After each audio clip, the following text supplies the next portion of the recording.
विकासाचे वादा दादा।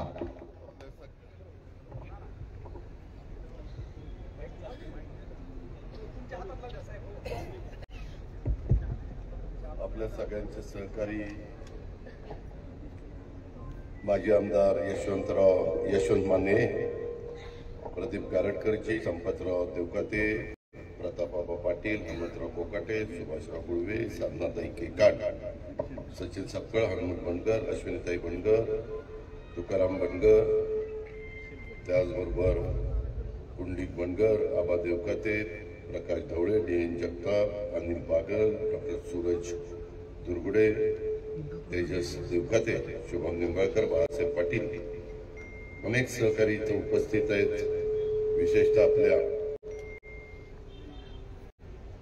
नानासाहेब बनकरांनी इथं उभं केलेलं जे काही नानासाहेब अप्पासाहेब दोघंही बंधूंनी हे जे काही विश्वजित इथं रेस्टॉरंट उभं केलेलं आहे त्याच्या उद्घाटनाच्या करता उपस्थित असणारे विविध क्षेत्रातील मान्यवर, विशेषतः माझ्या करमाळा तालुका, इंदापूर तालुका, बारामती तालुक्यातील उपस्थित असणारे आणि नानासाहेबांना, अप्पासाहेबांना, अर्जुनरावांना शुभेच्छा देण्याच्या करता आलेले त्यांचे सगळे नातेवाईक, परिवारातील सर्व सहकारी, सर्व मित्र, जमलेल्या बंधू भगिनींनो, माझ्या तरुण मित्रांनो, आजचा दिवस फार महत्वाचा।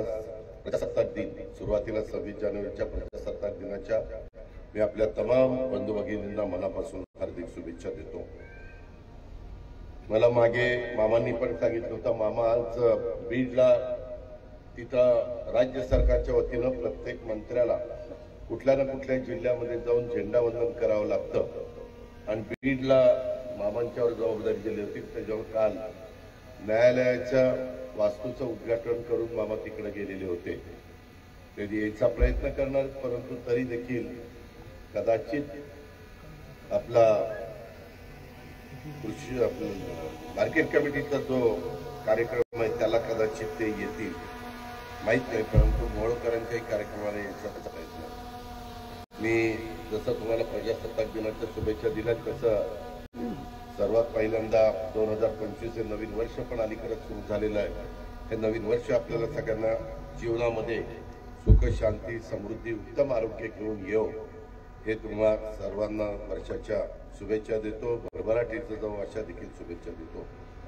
नवीन वर्षाच्या सुरुवातीलाच आपल्या गावच्या सरपंच अश्विनीताई बनकर यांच्या माध्यमातून सुरू होत असलेल्या विश्वजित रेस्टॉरंटचं उद्घाटन झालं असं देखील मी या निमित्तानं जाहीर करतो। या उद्घाटनाच्या निमित्तानं आमचं बनकर कुटुंबीय आणि मदनवाडीचे ग्रामस्थ आणि विश्वजित रेस्टॉरंट परिवारातील जे कोणी घटक आहेत त्या सगळ्यांना मनापासून त्यांचं अभिनंदन करतो।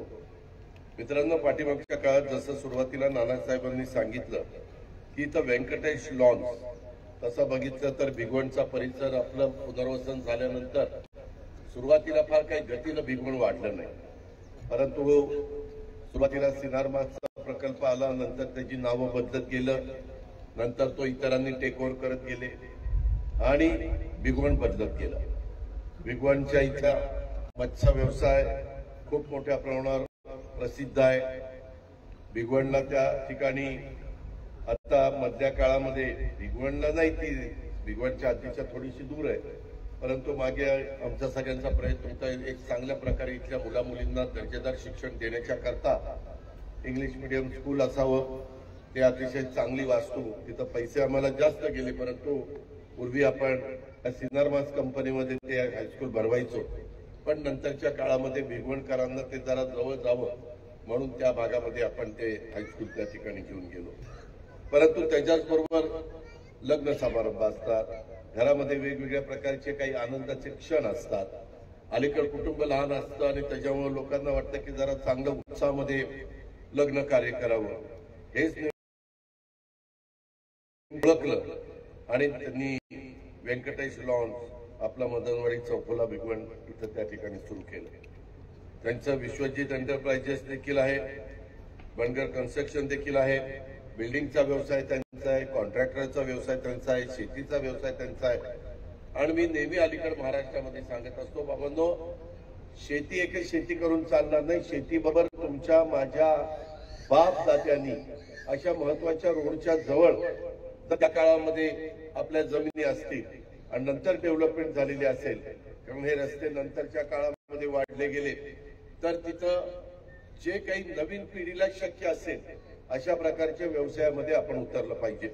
आणि त्याच्यातूनच नानासाहेबांनी अप्पासाहेबांनी हे पहिलं व्यंकटेश लॉन्च सुरू केलं. त्याला चांगला प्रतिसाद मिळाला. आताच मी नानासाहेबांना विचारत होतो की नानासाहेब साधारण वर्षाला 365 दिवस असतात, किती लग्न मिळतात? ते म्हणले बाबा दादा 65, 70, 75 पर्यंत लग्नापर्यंत जातो, परंतु एक गोष्ट जाणवली की ते रूम्स कमी पडतात आणि त्याच्यामध्ये त्याच्या डोक्यामध्ये कल्पना आली की बाबा हे रूम्स करता आपण आता इथं चांगल्या पद्धतीनं विश्वजित रेस्टॉरंट त्या ठिकाणी सुरू करावं. आज हा महत्वाचा रस्ता आहे. शेवटी फूड क्वालिटी कशी राहणार आहे, शेवटी स्वच्छता कशी राहणार आहे, लोकांना आल्यानंतर स्वच्छ पाणी, चांगलं जेवण, चांगल्या पद्धतीनं तिथं व्यवस्था अशी असली तर लोक तिथं थांबतात, लोक तिथं मनापासून पुन्हा पुन्हा येतात. आता नानासाहेब मला सांगत होते की दादा काही लोक तर पुण्याची लोक पण लग्न कार्याच्या करता इथं येतात. अलीकडं एक नवीन पद्धत सुरू झालेली आहे. वधू पक्षाच्या वर पक्षाच्या लिमिटेड लोकांना घ्यायचं आणि बाहेर कुठेतरी 2 दिवस जाऊन लग्न, मग 1 दिवस संगीत असते, हळद असते, त्याच्या संदर्भातलं लग्न असतं, रिसेप्शन असतं, अशा 2-2, 3-3, 4-4 दिवस काही जण त्यांची ऐपत कशी आहे, न्यायची सोय कशी आहे, त्याच्यावर या सगळ्या गोष्टी चालत असतात. आज या रेस्टॉरंटच्या माध्यमातून उद्योग व्यापार क्षेत्रातील जे कोणी लोक आहेत त्यांना पण एकत्र येण्याची, नागरिकांना कुटुंबातील विवाह, वाढदिवस, नियम मेळावे साजरे करण्याची चांगली सोय झालेली आहे.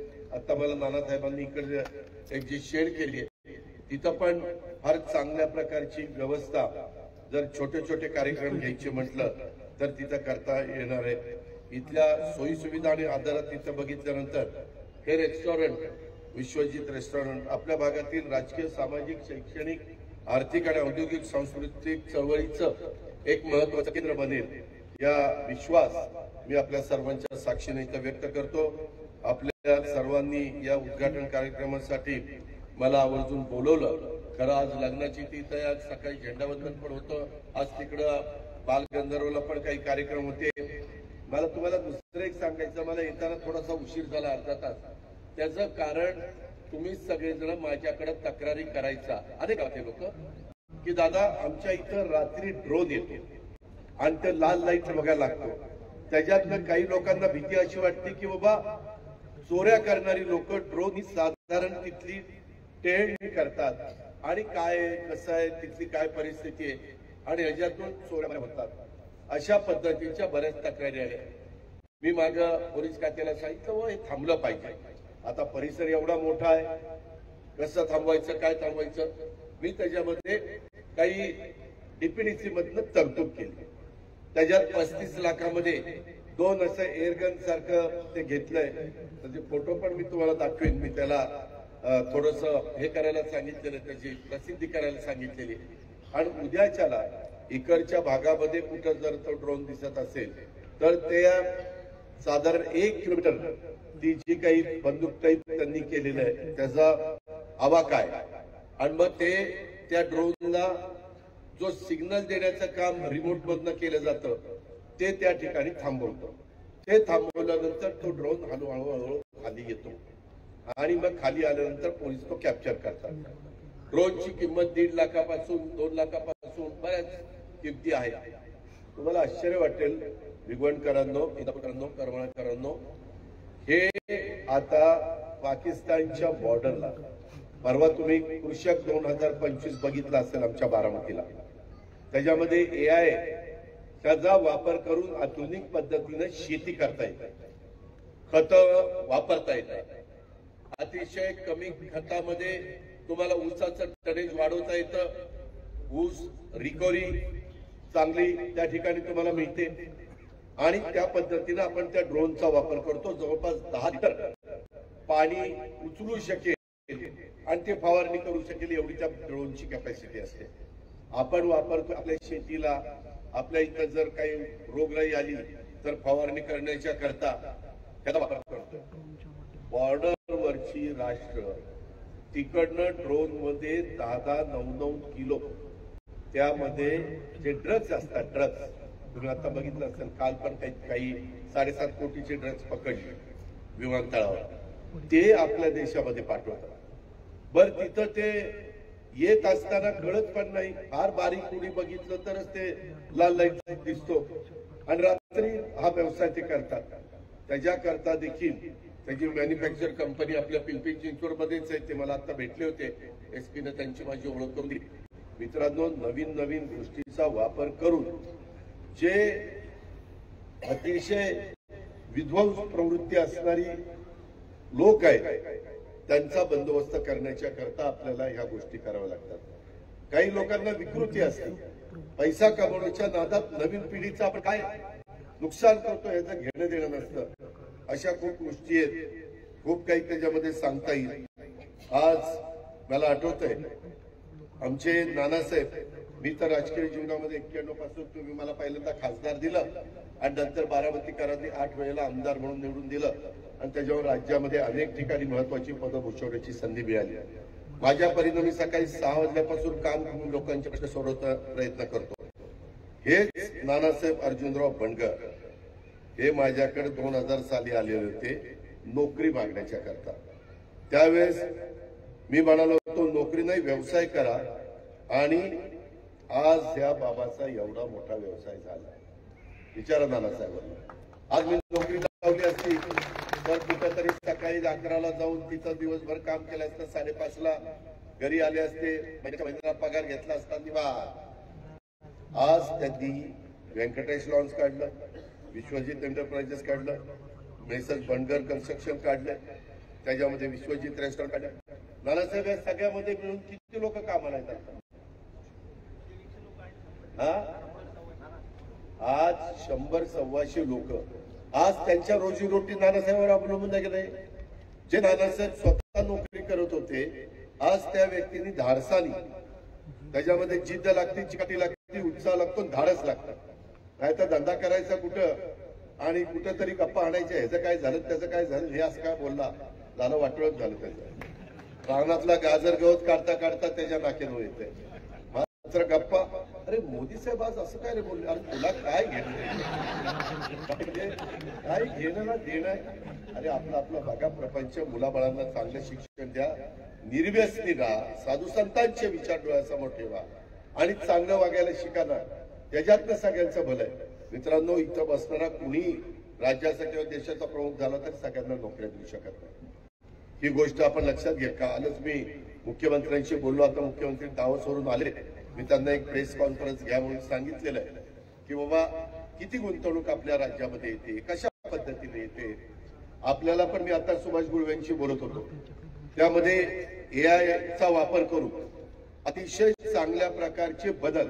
तुम्ही किती लोकांनी बघितलं, कोणाला हात वर करा बरं, आमचं कृषी 2025ला कोण कोण गेलो?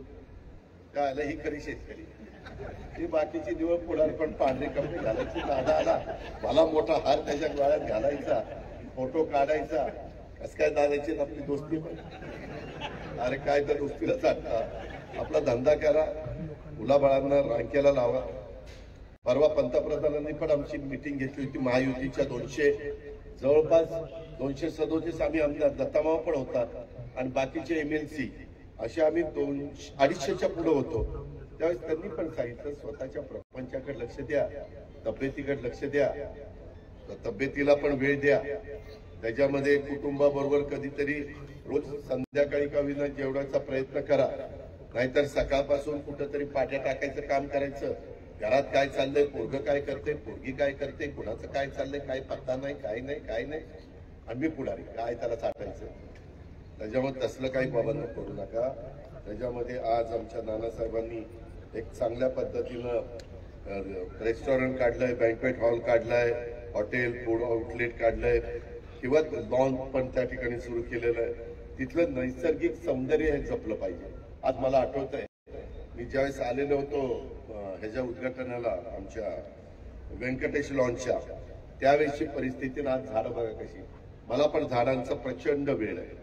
तुम्ही पूर्वीची बारामती आठवण, माझ्या काळामध्ये मी ज्यावेळेस बारामतीचं नेतृत्व करायला लागल्यानंतरची बारामती घ्या किंवा कुठेही, कालही मी इथं उतरलो होतो माझ्या इंदापूरला विद्या प्रतिष्ठानला, तिथेही थोडस झाडाकडे दुर्लक्ष झाले. आता रस्ते बिस्ते करून दिलेत, परंतु तिथं अजून काही गोष्टी करण्याचा माझं मनोदय आहे, ते पण करण्याचा प्रयत्न आम्ही करणार आहे. सगळ्यांनी पर्यावरणाचं फार मोठं संकट आपल्यावर आहे, ग्लोबल वॉर्मिंगचं.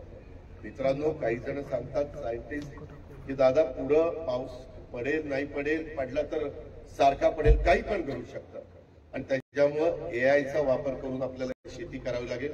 परवा तुम्ही बघितलं, ज्यांनी हात वर केलेले होते, माती नाहीच आहे, पाण्यामध्येच मुळे आल्या तरी फुलं आली, फळं आली, तुमचा भाजीपाला आलाय, ह्या गोष्टी होऊ शकतात आणि त्याच्यातनं करोडो रुपयाचं उत्पन्न आपण मिळू शकतो. कांदा आपल्या इथं आता नवीन कांदा, मी परवा कालच राजगुरुनगरला होतो, त्यांनी नवीन तयार केलेला कांदा 9 महिने टिकू शकतो. तशा पद्धतीनं ज्या काही आता ऊसाची व्हरायटी आता 86-032 आणि 265 त्यांना एकत्र करून एक नवी व्हरायटी पाडेगावनी काढली. 8005 तर आहेत, इतर पण वेगवेगळ्या व्हरायटी आहेत. काळानुरूप तुम्हाला मला बदलावं लागेल. वर्षानुवर्ष चालत आलेली पद्धत तुम्हाला मला सोडावी लागेल, त्याशिवाय स्पर्धेच्या युगामध्ये आपण टिकणार नाही. आता 10 लाख मेट्रिक टनाची साखर निर्यात करण्याचा परवानगी अमित शाह साहेबांनी दिली. मी परवा दिवशी त्यांना म्हणालो, ते म्हणले एकदा हे उद्या अजून पुढे 10 लाख मेट्रिक टनाची देऊ. Juice to ethanol, B heavy to ethanol ह्याचाही दर ते वाढवून देत आहेत. या प्रकारे माझा शेतकरी पण समाधानी राहिला पाहिजे, माझा इतर व्यवसाय करणारा व्यवसायधारक पण समाधानी राहिला पाहिजे. अशा पद्धतीचा आमचा सगळ्यांचा प्रयत्न आहे. खूप गोष्टी सांगण्यासारख्या आहेत, परंतु आजकाल हॉटेल आणि हॉस्पिटॅलिटीची इंडस्ट्री वेगाने वाढते. जे रोजगार निर्माण होतात त्याच्यापैकी 11 जर रोजगार निर्माण झाले तर 1 रोजगार हॉटेल उद्योगातून निर्माण होत आहे. त्यामुळं त्या उद्योगाकडे बघण्याचा दृष्टिकोन आम्ही पण बदललाय. मी पण आता बजेट जे सादर करणार आहे, सिंधुदुर्ग, रायगड, रत्नागिरी हा समुद्र किनारा, तिथंही मोठ्या प्रमाणावर पर्यटकांना कसं आपल्याला आकर्षित करता येईल अशा प्रकारचा प्रयत्न आमचा सगळ्यांचा आहे. अशा खूप काही गोष्टी राज्य सरकारच्या तिजोरीला परवडतील एवढ्या त्या ठिकाणी करण्याचा आमचा मानस आहे. इथं माझ्या लाडक्या बहिणी पण आहेत. कुणीतरी चर्चा करते की लाडक्या बहिणीचे पैसे बंद होणार, अजिबात बंद होणार. फक्त ज्यांचं उत्पन्न 2,40,000च्या 20,000 महिना त्याच्यात ज्यांचं उत्पन्न आहे त्यांना मिळणार. आता काही काहींचा ऊस जातोय 400 टनांतरी आमचे 1,500 रुपये घेत आहे, काहींचा जातोय 200 टन. तसं नाही बाबा. जे झाडू पोतना करते, जी धुणं भांडी करते, जी स्वयंपाक वेगवेगळ्या घरामध्ये जाऊन करते, जी कुरपडीला जाते, जी झोपडपट्टीत राहते, गरीब महिला, त्याकरता ही योजना आहे. आणि ते मी खरं तुम्हाला सांगतो, मागे आम्हाला वेळ कमी मिळाला, आम्ही येईल त्याचा फॉर्म अर्ज त्या ठिकाणी केला. माझ्याकडे तक्रार पत्रकारांची आली, खरी खोटी मी तपासून बघायला सांगितलं. त्या बांगलादेश मधल्या काहीतरी 2-3 आल्या, त्या भावानंदी आमचे पैसे घेतले. पण ते खरं का खोटं अजून तपासतोय. आरोप झालेला आहे, तपासल्याशिवाय मला सांगता येणार नाही. नाहीतर पुन्हा चॅनलला अजित पवारांनी कबूल केलं बांगलादेशच्या महिलांना मिळाले, असं काही नाही. हे तपासून आणि आम्ही आधार कार्डशी ते लिंकअप करतोय. ज्या गोष्टी माझ्या गोरगरीब समाजाच्या गरजेच्या आहेत त्या चालू करण्याकरता मुख्यमंत्री देवेंद्र फडणवीस, उपमुख्यमंत्री एकनाथराव शिंदे, अजित पवार, दत्ता भरणे, चंद्रकांत दादा पाटील, आमच्या माधुरीताई मिसाळ, आम्ही सगळेजण त्यामध्ये तुमच्या सगळ्यांच्या बरोबर आहोत. आमच्यावर जबाबदारी वाढलेली आहे. 5 वर्षाच्या करता आम्हाला खूप काही काम करायचंय. त्याच्यामध्ये त्या कामाचा तुम्ही पण फायदा करून त्या ठिकाणी घ्या. क्वालिटीला महत्व द्या. कॉन्ट्रॅक्टर लोकांनी पण कसंही काम त्या ठिकाणी करू नका. काल मला नंतर मी परत गाडीत बसत असताना दिसले होते, त्याला ते आपल्या न्यायालयाच्या बिल्डिंगला ते टाईल्स पडू नये म्हणून खेळ मारतात. मला जाताना दिसला असताना तिथं जाहीर केलं असतं, या कॉन्ट्रॅक्टरला काळ्या यादीत टाका, ब्लॅकलिस्टला टाका. ते असले नाही लागून गेला. माझ्या जवळचा असो, लांबचा असो, डाव्या हाताचा, उजव्या हाताचा काही चालणार नाही. जनतेचा पैसा, अजित पवारच्या बापाच्या घरचा पैसा नाही. जनतेचा पैसा सत्कारणीच लागला पाहिजे. आणि त्याच्यातनं जर कोणी चावटपणा केला तर त्याला कुठल्याही परिस्थितीमध्ये त्या ठिकाणी हायगाई केली जाणार नाही किंवा त्याला वाचवलं जाणार नाही. आज आमच्या अश्विनीताई लोकनियुक्त सरपंच झालेले आहेत. त्यांचं पण काम एवढं चांगलं आहे, त्याच्यामुळं त्या बाबतीमध्ये नानासाहेबांचंही बरं चाललंय. काय केलं नानासाहेब? आज त्यांच्या घरातले सूरज असतील, प्रतिभाताई असतील, व्यंकटेश, विश्वजित, सगळी मुलं मुली यांनी पण काकांचं वडिलांचं या सगळ्यांचं आमंत्रण करावं. अर्जुनराव बनकरांना पण समाधान वाटत असेल की आपण ज्या मुलांना वाढवलं, मोठं केलं, शिकवलं, आज ते कर्तबगारी दाखवत आहेत, तोच आनंद आई वडिलांना असतो. त्याच्यावर आमच्या मंजुळाबाई बनकर आणि अर्जुनराव बनकर देखील आज खूप समाधानी असतील. असंच प्रत्येकाने आपल्या आई बापाला समाधानी ठेवा अशी पण विनंती करतो. आणि या एकंदरीत रेस्टॉरंटला मनपूर्वक हार्दिक शुभेच्छा देऊन मी आपल्या सगळ्यांची रजा घेतो. जय हिंद, जय महाराष्ट्र. धन्यवाद. यानंतर दादाचा सन्मान बनगर